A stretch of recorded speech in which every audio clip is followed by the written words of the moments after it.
All right, welcome back to our virtual tour of Israel. I was looking intently at the week and I said, is it really week 7/8? And then I decided not to look to check it out, and I was like, whatever week we're on is the week we're on, we're rolling. So today our snack is the chocolate babka. So babka is a very iconic Jewish sweet. It's a fixture at their religious celebrations. They do credit Polish cooks for coming up with it in the late 19th century. A wave of immigrants from Poland and other European countries brought babka to the U.S., where it became a staple in Jewish bakeries as well.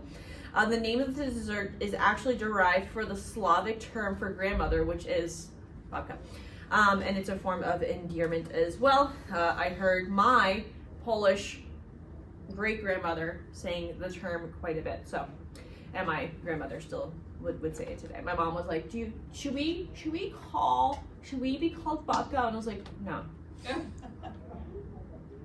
We're not that Polish, Mom. So please enjoy. It's very delicious. It has a nice balance of the sweet without being too overwhelming, so I like it. As we look at our announcements. We have an announcement. Seder event as a reminder, so that's coming up March 7th. We do ask that you sign up.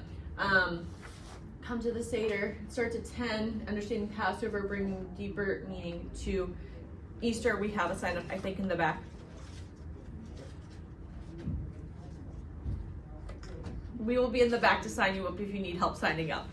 Somebody will be in the back. I was just looking at that, I guess I never gave you the No. new slide. No, that's okay. It's okay. So moving onto our sites today. So we are going through some really cool sites today. So Beersheba, Ashkelon, Bet Guvrin, Tel Marisha, Valley of Elah, and Hebron. And what you're going to notice is a little bit of a theme. It wasn't necessarily really planned out, but you're going to notice Abraham themes and then Philistine themes. And so all of those sites are sort of tied in together, not exactly planned, but they are sort of linked together.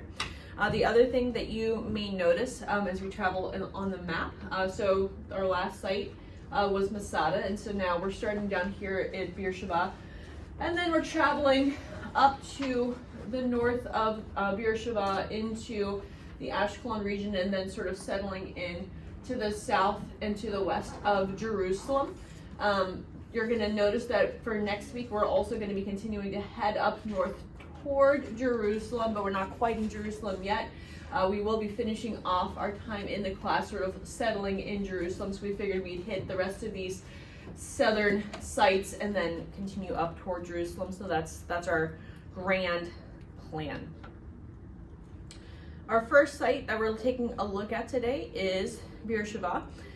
Your Bibles will probably spell it Beersheba, all in one word, but most of the maps call it Beersheva, two separate words. Welcome to Hebrew transliteration. B's and B's are often interchangeable. They don't really have the actual B, and so they'll do V's, and sometimes the words are together and sometimes they're separate, so that's that. The title can either be translated to the well of the oath or covenant or the well of seven. I'm not really sure why those two words are, you're like, it's either seven or oath, but those are the two translations. It's named so because of the story from Genesis 21, which we will get to in just a little bit. This is the capital of the Negev region, and it's one of Israel's largest cities, the fourth largest city, which is fun. Katie found this really cool picture of the modern city of Beersheba, so it's not just one of these ancient sites, it is modern as well. It's at the crossroads with Hebron in the north and the coastal plains to the west. We've got the Judean desert over in the east, and again we have the Dead Sea off to the side there, Negev region to the south. It is a little bit more fertile. You can see that there's a whole bunch of green up there in the background. It has a nice wadi with some really rich soil, and the term that they use to describe the soil is alluvial. and I had to look it up because I was like, what's this word? It's good soil. It's good soil, so it's a more fertile region. This is one of the oldest human settlements in the country, archaeologists say.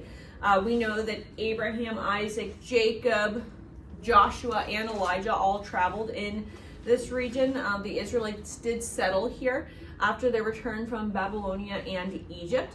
And from the days of the judges, you'll see in scripture that Beersheba is described as the southernmost limit to the land. We talked previously about Dan, right? So from Dan to Beersheba. Well, Beersheba is the bottom limit of the region of Israel. So it's a length of approximately 150 miles. And so archaeological digs in this region have discovered a whole bunch of fun stuff. We're going to show you some of the things that they've discovered.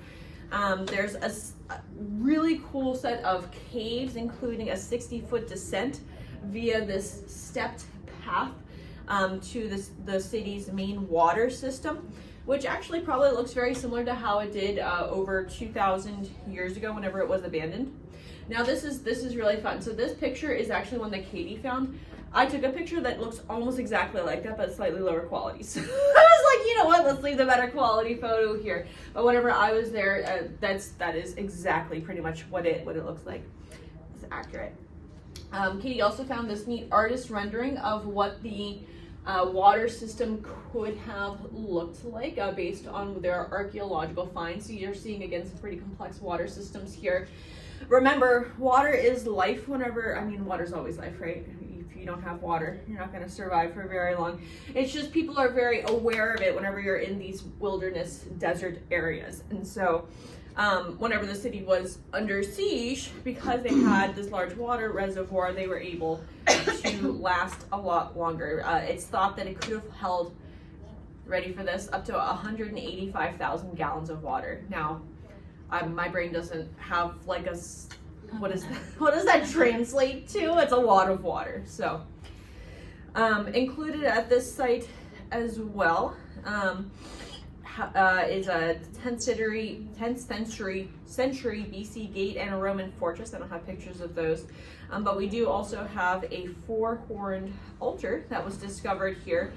It's now exhibited in Jerusalem's Israel Museum, which I did visit. I don't remember necessarily seeing this particular exhibit. It wasn't one of the things that stood out, but it's one of the things that is on display. To the left, also at this site is, it's covered over, but it's potentially Abraham's well. So this is the well that again we mentioned as being dug, Genesis 21. We're going to come back to describing Abraham's well in just a second, but first I wanted to cover some additional elements of biblical significance for this location. So if we have, you're all familiar with the story of Hagar, right? Poor Hagar, this slave girl belonging to Sarai, and Abraham ends up accepting her as a wife as well. And then whenever Hagar conceives, what happens with Sarai? She gets a little jelly, right? And she's like, well, wait a second. And so Hagar gets sent out into the wilderness with Ishmael. And this happens after Sarai bears Isaac. And we have this interaction, and Sarah's like, you know what, get rid of Hagar, get rid of Ishmael, and they send him out into the wilderness. And it's interesting because the scripture describes Hagar as setting Ishmael under this bush, and it's probably a rhodum bush, which is what's pictured in all of these things. Now, every time I've pictured this story, first of all, I've pictured Ishmael as like a little baby. But he wasn't. he was a full teenager here, probably at least 13 years old. And these bushes are not large. Like I've just pictured the story completely differently. What's cool about this is, of course, God steps in and provides for Hagar, but the shade from the rhodum bush is sort of like just enough shade, like it's just enough shade to keep you alive, to shield you from the desert heat.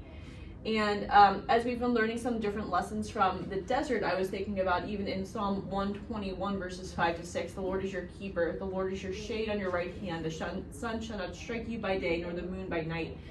And I'm thinking about, well, if you're looking for protection from the elements, I usually think about shade as like giant shade, like a lot of shade.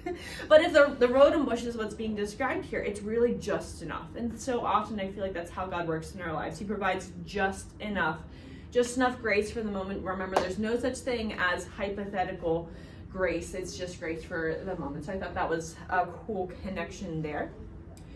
We also have some additional connections at Beersheba. So we have Isaac and Abimelech, or Abimelech, that's the normal way to say it, swearing an oath of peace reminiscent of Abraham, which we will get back to in just a second.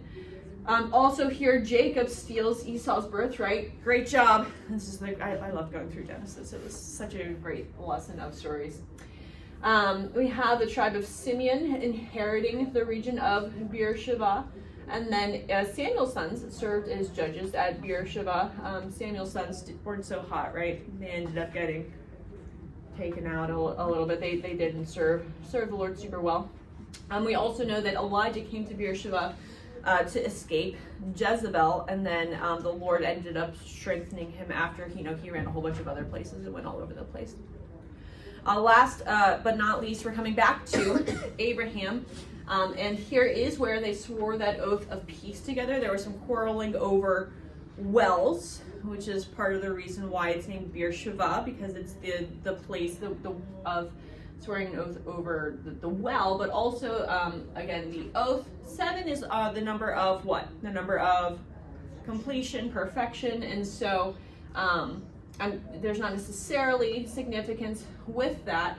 However, what's interesting also about this site is that not only do they have this well, and they name the place after the swearing of an oath of peace, but Abraham also plants a tamarisk tree, and this is a picture of a tamarisk tree.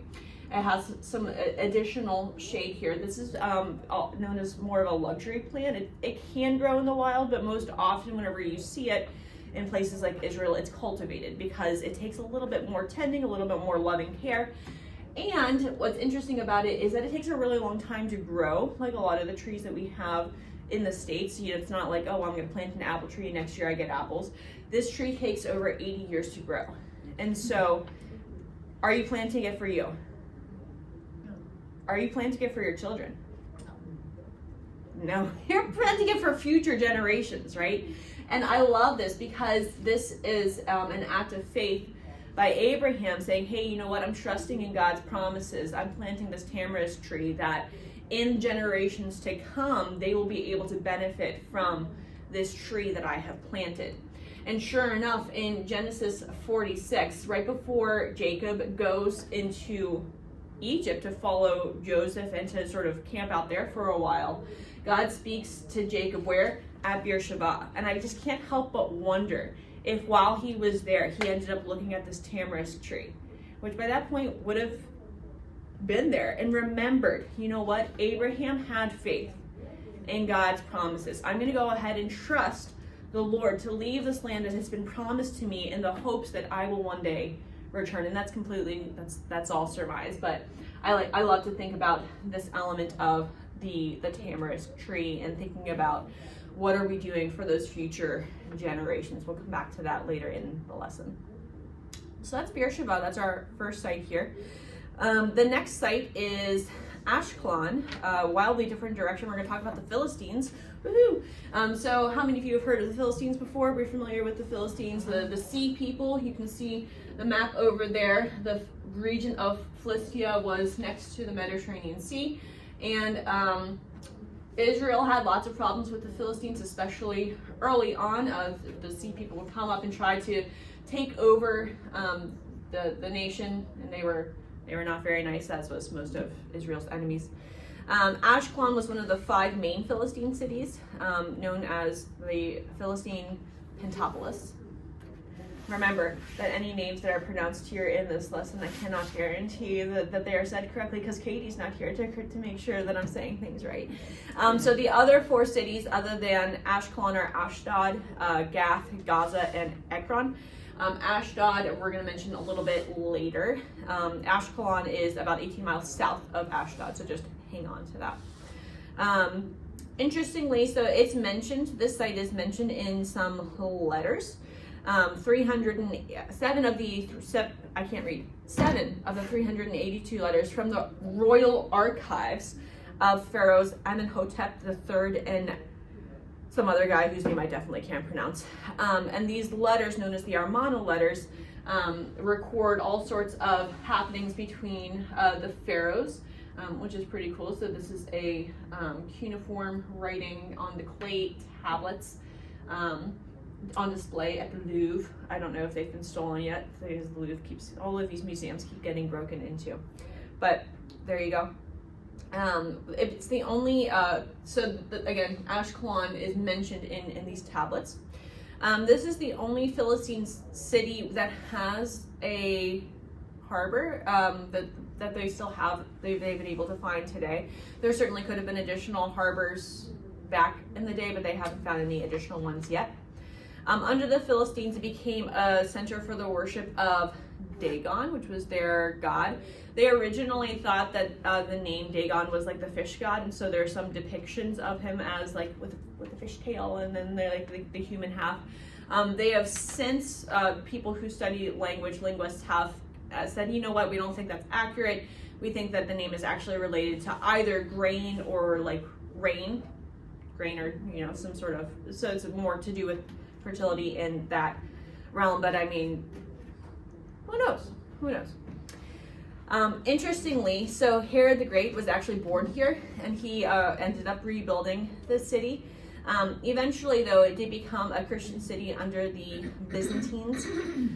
Muslims did end up destroying and rebuilding this city, and whenever you take a look at the site, you get to see some pretty cool things like this arched Canaanite city gate. This is one of the oldest things that you'll find at the world's oldest arched gate. But there's a lot of other archaeological remains that are at this site as well, including portions of a temple to Dagon and city walls.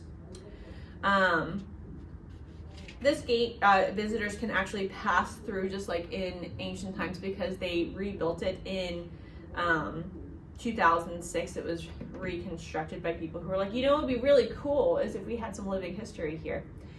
And we'll send out some additional resources for you in the email. Ashkelon is one of those sites that ended up, it's mentioned a few times in scripture, being retained by Philistines. Eventually it was taken by Judah, but they ended up losing control of the region. That tends to be a pattern in scripture, that the Israelites will take over a spot and they're like, woohoo, look at us go, guys, and then they lose control again. Judges 14:19, Samson kills 30 men to pay his vows whenever his wedding riddle was solved, so that he can, you know, steal their clothes and give them over. So he does that here in Ashkelon. And then in Zephaniah 2, there's a promise that the remnant of the house of Jacob will inherit this region. There's a lot of promises in the scripture that the Lord will pass on the regions of their enemies to the Israelites. Now, I mentioned earlier the city of Ashdod, which was just 15 to 18 miles north of this city. Though that site isn't super significant, I thought it was like, I'm like, well, it's kind of connected to Ashkelon, and I'm thinking about, again, the story from 1 Samuel 5 of how after the Philistines captured the Ark of the Covenant, they placed it in Dagon's temple in Ashdod, not Ashkelon, but again, it's very close. And so the next morning, what happened to the idol? So the idol of Dagon, yeah, it had fallen over on its face, and then they were like, oh no, what happened to Dagon? And so then they put him back up, and then the next day, not only had it fallen over, but it was on its face with its head and hands cut off. And then so then they were like, I think we should get rid of the Ark of the Covenant. Let's send it back to Israel. And so there's no God like the one true God. And even though, again, Ashdod isn't a significant site, I thought I would bring in that biblical connection with some of our Philistine sites. As we move forward, we're taking a look at Beit Guvrin and Tel Marisha. This site is difficult to separate the two places. If you look at a map, Beit Guvrin is listed like here, and then like a mile down is Tel Marisha. In antiquity, they're essentially the same location. Berean is sort of like a suburb of Tel Marisha, so we just ended up linking them together. If you go to the site today, they're all contained within the same park, so you just enter it and it's all within the same park. There aren't any wells or springs in the city, and so water was carried in by a couple of different aqueducts, not just one but two, because they're overachievers. The thing is most significant about this site is that there are caves. There's not just stuff above the ground. That's actually most significant for all of the stuff that's underground. I did get to tour this site, and it was really cool. There's a lot of chalk that's mined in this area. It's called Eocene. Pronunciation question mark. Chalk, which is apparently very easy to work with, and so they were able to construct all of these different structures, and then whenever they expose it to the air, there's a hard crust that's formed that forms a solid roof, and so it's again really nice chalk to work with. We're continuing a little bit with our Philistine theme, just a little bit. This city, Berean, represents the eastern edge of the Philistine domination, so it's right on the edge of Philistine territory. In history, apparently it was built over an older site that was known as the House of Giants. That's the English translation of the word that I cannot say in whatever original language that was. After the Israelites were exiled and then they came back to the land, Marisha became known as part of the Edomia dynasty of the Edomian. I can't say it. It was the capital of the region. Remember, the Edomians were the descendants of Esau, so they were descendants of the Edomites. And around 129 BC, this guy John Hyrcanus, the first of the Hasmonean dynasties, conquered the region and forced the inhabitants to convert to Judaism. And so our most famous Edomian is our friend Herod the Great. And so remember, Herod the Great was born in Ashkelon, and so that we're just sort of making those connections there. Let's skip that. Josephus does mention this city as being destroyed by Vespasian in 68 AD, and so from a Roman perspective, they didn't establish a city here super early on, but they did end up establishing a city here. It became a crossroads town in the Low Country because it intersects with the desert and the coastal plain. It became a principal city in something known as the Shephelah during the Second Temple period, and this is essentially a transition zone between the Judean highlands in the east and then the coastal plain in the west. And because it's a fertile region, it's sort of got these rolling areas, rolling hills. It has some important locations, and it ends up, if you think about geography, this valley becomes an area that armies would roll through to try to conquer the rest of the region. And so there are other important places in the Shephelah, like the Elah Valley, which we are going to visit next. So whenever the Philistines were a prominent people, this entire zone was contested between the Israelites and the Philistines.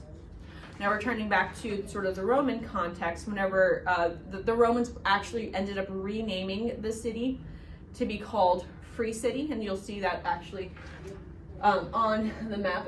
It's called the City of Freedom, and it's cut off because I moved it too far over because I'm a clever girl. But Emperor Septimus Severus turned it into a major administrative center. The amphitheater that you can see in the depictions here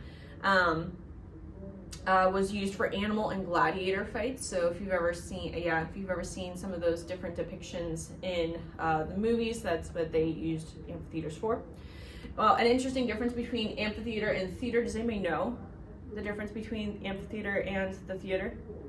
Soundtrack? It's outside.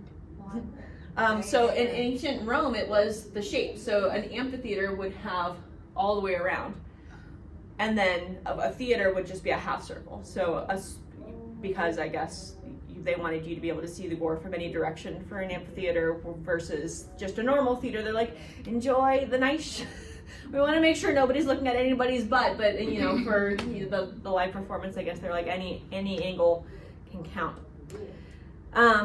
Historians Eusebius, Socrates, and Jerome all identify Berean as a center for Christianity. Some of the first Christian martyrs actually came from this area. In 638 AD, which is a little bit later, but there were over 60 martyrs. There were 10 who were killed in Jerusalem, and then 50 who were executed at the city, and then they were buried at the church here. There was this guy named Peter Absalomus, who died in 309-ish AD, and he is sometimes associated with another story of burning at Caesarea. There's a saint named Susanna, a deaconess and convert from Judaism, who was sentenced, this is cool, she was sentenced to death for destroying idols under Emperor Julian the Apostate, which is, I'm like, you go girl. Yeah, she's like smashing idols, and she ends up getting murdered. And then Saint Justus, which some of you may have heard of, traditionally regarded as a bishop of this region, who died as a martyr. It ended up that the region did flourish until its destruction by the Muslims in 796 AD. You can see here sort of an overview of the entire area. All of these things are different caves that are marked out, and the caves again are like the significant archaeological feature of this region. People lived basically underground. There was underground cave dwellings, cisterns, burial vaults, and this all took place underground. One burial vault is particularly impressive. They found an animal mosaic dating to the 4th to the 6th centuries, and there's a whole bunch of water and cisterns. There's one cave that has, this is a picture that I took. This is you can always tell the pictures that I took. This is an olive press that they found, again, underground. This is a prettier picture that I did not take, to show the interior of the caves there. There's also these underground, again, it just goes down and down and down and down with all over all of these niches. And then this right here, any guesses as to who this crazy character is who is climbing the caves? Yes, that is me. So what I'm climbing right there is something called a columbarium, and it was used to hold pigeons. And so they would they had all these pigeons that they kept down there, and they would eat them, and they used them as messenger pigeons and things like that. And there are over 50,000 of these little niches that were carved into the walls for the pigeons. Their dung was also used as fertilizer, apparently. So, you know, pigeons, all sorts of uses for these beautiful pigeons. And again, I was walking, and I have been denied opportunities to climb on things this entire trip. And I was like, Professor Rhodes, can I climb? And he looked at me, and he said, sure. And I was like, yes.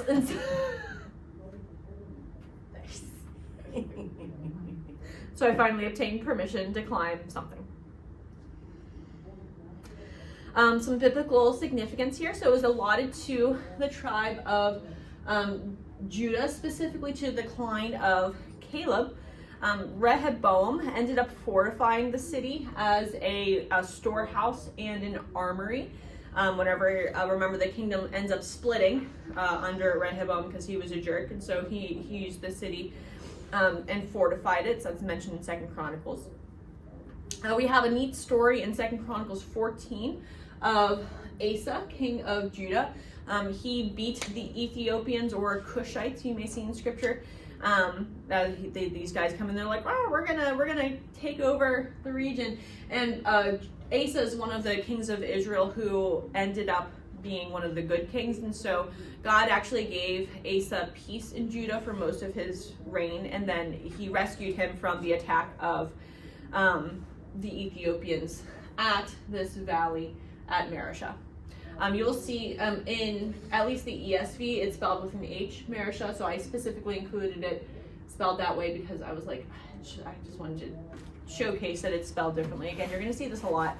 There's all of those different spellings. It's very obnoxious. We also have a prophet named Eliezer from this region who yells He also King Jehoshaphat for allying with the king of Israel. Remember, Judah, southern kingdom, Israel becomes known as the northern kingdom. And so, do we have any super awesome kings of the northern region throughout history? Not really. Any good kings end up coming from the southern kingdom of Judah. And so, again, Eleazar is from the region of Mariah, announces God's displeasure. We also have a prophetic vision of judgment from Micah the prophet, prophesying the city of Mariah's destruction. And then this comes to completion. It noted in 2 Kings 18. The city isn't mentioned by name, but what is mentioned is that Sennacherib conquered all of Israel's fortified cities. And we know from earlier that Rehoboam did fortify the city, and so we use process of correlation to determine that this is one of the cities that was destroyed. This is confirmed both by archaeological evidence and by this tablet right here. How many of you are familiar with, have seen something like this before? This is the Annals of Sennacherib. It's scribed on Taylor's prism. So it's an archaeological find that was discovered in 1830 by some guy named Robert Taylor in Nineveh, modern day Iraq. And it lists all of Sennacherib's campaigns. And of course, as is the wont, some of it seems to be a little bit exaggerated, but Mariah is one of the cities listed as being conquered, and it also describes a tribute that was received from Hezekiah, king of Judah, in 701 BC. So another one of our interesting locations here. We're going to keep on rolling forward, staying on our sort of Philistine theme. We have the Valley of Elah. It's a fertile valley. Of course, this is again part of the Shephelah region. These are both pictures that I took whenever we visited. I have, and I will pass around. So this is a rock, but it's not just any rock. This rock was indeed taken from the Valley of Elah. It could, you all, this could be the rock that slew Goliath, but probably not because it's a little bit too bumpy. But I'll pass this around. We'll start with you, Miss Patsy. Here you go. Pass around. The other thing that I have for the show and tell portion of the program is a sling, and this was bought in Israel. And this, although perhaps more colorful than what they would have used, is a little bit more similar to the type of slings that they would have used at the time. Same thing with the stone. I always picture, like, I don't know, like small little pebbles whenever I think about slinging stones. But if you think about it, no, this was a weapon, and so swinging it around your head and then launching it at the enemy, it had to be relatively sizable. So archaeological evidence does show that the rocks were at least that size, perhaps a little bit larger. So if you ever wondered why did David only take 5 stones, well, it's possible that's sort of like, that was like the carry limit. You could only have so many at a time there. While you're passing that around, talk through a little bit additional information about the Valley of Elah. It's just east of Goliath's hometown, the Philistine city of Gath. Based on the name, the Valley of Elah, it's assumed that the hillside was once dotted with trees. And you're like, well, what do you mean? So Elah is the Hebrew term for the terebinth tree, which still grows in spotted places throughout the valley. Now, this was I was so sad. It's a type of pistachio tree, but they aren't usually used to cultivate for eating. And I was like, what a waste! Why would you have pistachio trees that you don't cultivate for eating? But whatever, what do I know? Nothing. I know nothing about cultivating pistachio trees. So maybe it's difficult to cultivate pistachio trees, but there you go. I thought I added a picture of a pyramid tree, but I must have forgotten. I'll look it up later. Thinking about some historical perspectives, it was really important that Israel sort of maintain its army in relation to, again, the Valley of Elah, and to keep them out of the hill country. It was sort of the barrier, again, that we talked about earlier. We wanted to, this is where you needed to stop the Philistines before they rolled in through the rest of the land. And David, as we know all too well, was the only one who was willing to accept Goliath's challenge after how many days? 40 days of the Philistines taunting the Israelites. And then finally David's like, yo, who is this guy? Who's making fun of the one true living God? We got to pull ourselves together, And so, as we think about biblical significance, it would be hard to talk about the Valley of Elah without thinking about David and Goliath, and that's pretty much the main significance of this region. However, we do have an additional mention in 2 Chronicles 28 during the reign of King Ahaz. Philistines invaded this valley and again captured part of the region. And this is a cool little map here that shows again some of the potential of different locations. So we have Gath again off to the bottom right. If you're going up to the north, that's Bethlehem. We're going to be taking a look at Bethlehem next week. And then Soka is the region that's captured later. And so after they were defeated, the Philistines would have retreated back to the west, back to the region of Philistia. So pretty cool stuff there. Now, as we think about some of our applications for this site, some practical applications, how many of you have ever heard a story, a sermon, a devotional that talks about, oh, well, the giants in our lives? And yeah, it's one of the most common stories that is perhaps overused, and we tend to skip straight over the original context and say, okay, well, what are the giants in your life? However, and I think sometimes we go too quickly to say, okay, well, we shouldn't look at this story and think, what are the giants in our lives? Because it is important to go through the original context and to say, what did the original author intend for us to learn about God, about his people, about following him, about what do we do? What happened whenever there was this actual literal giant who came against the people of Israel and was taunting these people and making a courageous stand for the faith. But I do think that the Bible, it's important for us to remember that the Bible isn't meant just to relate stories about factual things that happened and stop. And to say, okay, that was the original context, now we're going to stop there.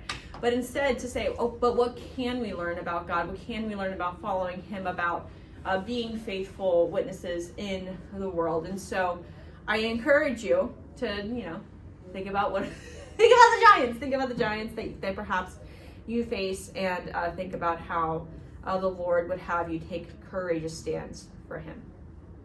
Can I just say something? Sure. I look at the other side of that when I'm reading that, about how God uses just an ordinary person to do great things. Amen. And so he can use us to do great things even if we don't have a lot of potential like other people. Yeah. And he used what David had, right? So he used the fact that David was a shepherd boy who was used to slinging around the stones, right? And he didn't have, all of this training with the sword. Remember, he tried on Saul's armor, and he was like, this is too big. I always think of the VeggieTales version where they put one and falls over. It's great.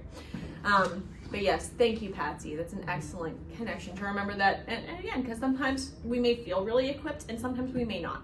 But to remember that God will use anyone who steps out in faith, because, well, it doesn't really matter how well or not you're equipped. If you're the one who is without the Lord, then you're going to end up just like Goliath.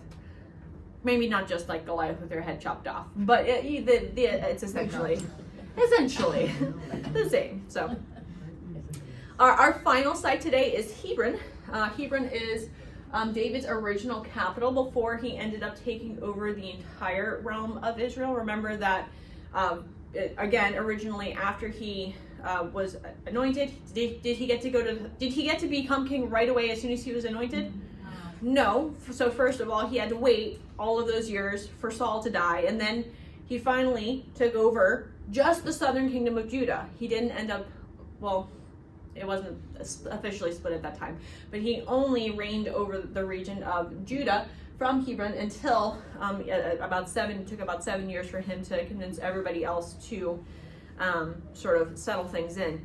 Before we get into additional details, I did just want to highlight the West Bankness of the location. Whenever I went to Israel, we didn't visit a lot of locations in the West Bank because, frankly, it's dangerous. Because it's not directly under Israeli authority, and it's one of the regions along with the Gaza Strip that is under its occupied territory, and so the Palestinian authorities are the ones who have been ceded primary authority over the region. Now, if you go on any of the travel sites, indeed, whenever we are trying to rebook into our trip, all of the tour people will say, well, no, it really is safe. But also there are tensions, and you should be cautious, but of course it's safe. It was not safe, okay? Like it was very clearly, like you could feel the tension whenever we were in some of these different regions. So I didn't visit this particular location of Hebron, but next week whenever we talk about Bethlehem is another region that is in the occupied zone, and it's we had to cross our T's and dot our I's, so to say.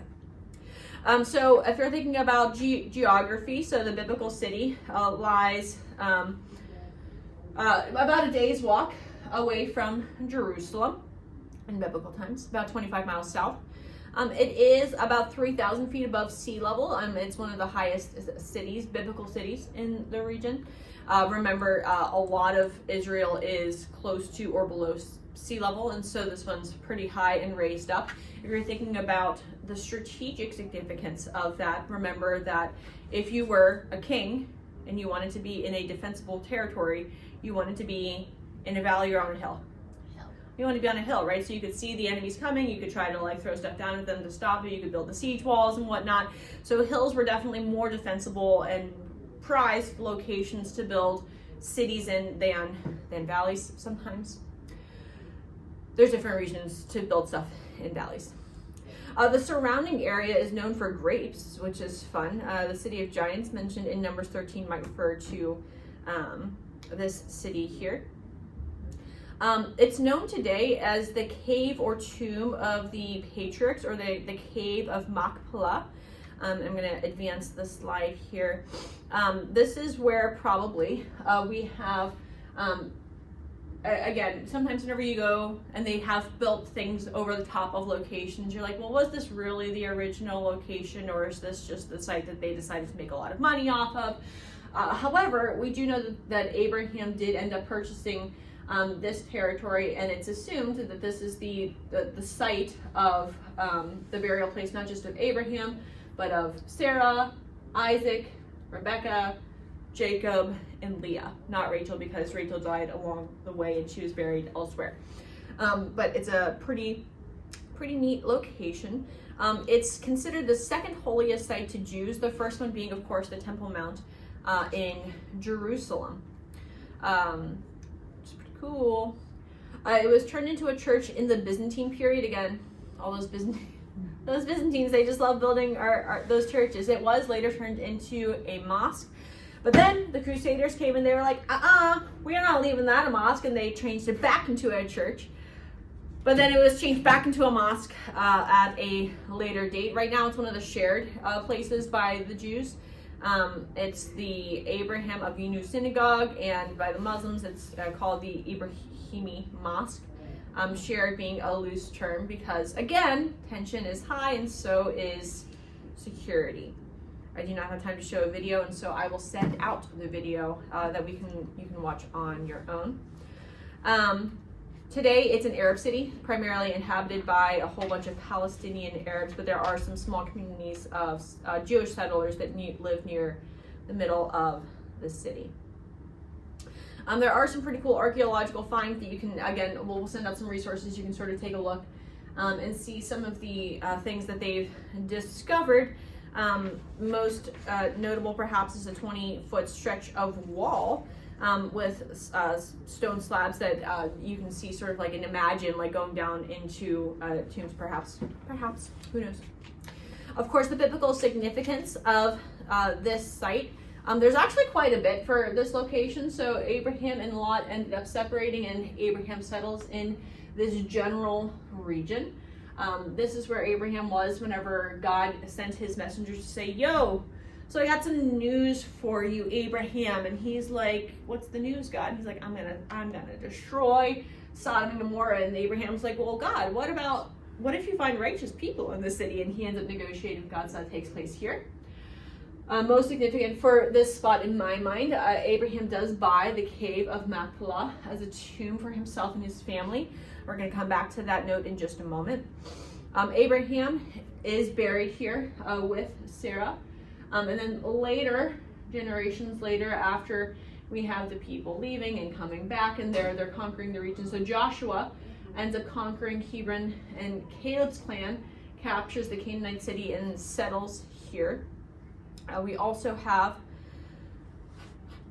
advance the slide, David being made, again, king of Israel and Hebron. That's probably for me the second most significant part about this location.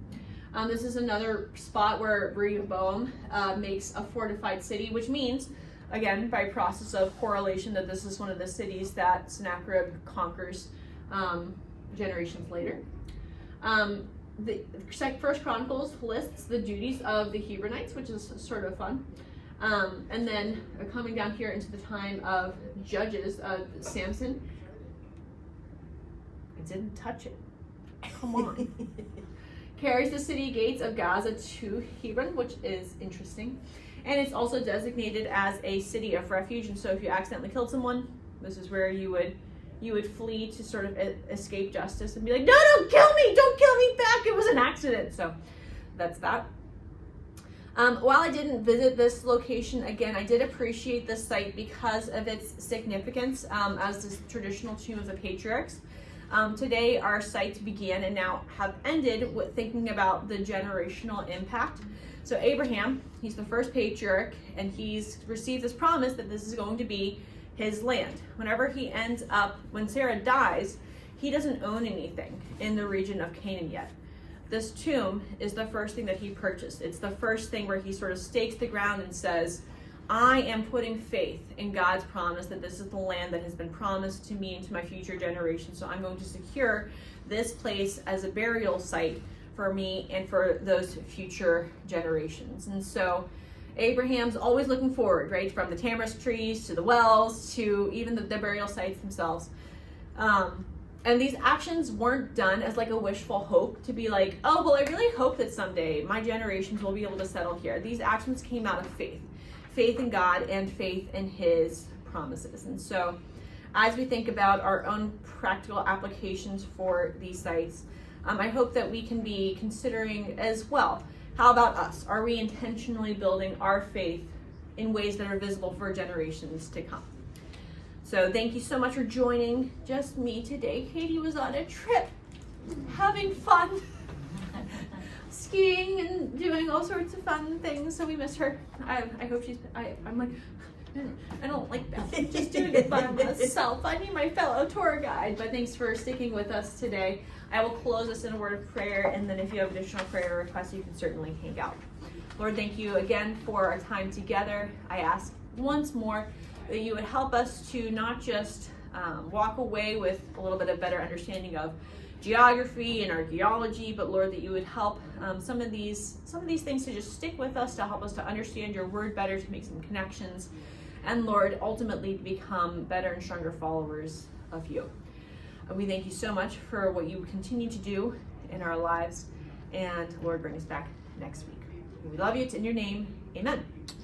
Thank you, ladies. Have a great rest of your day.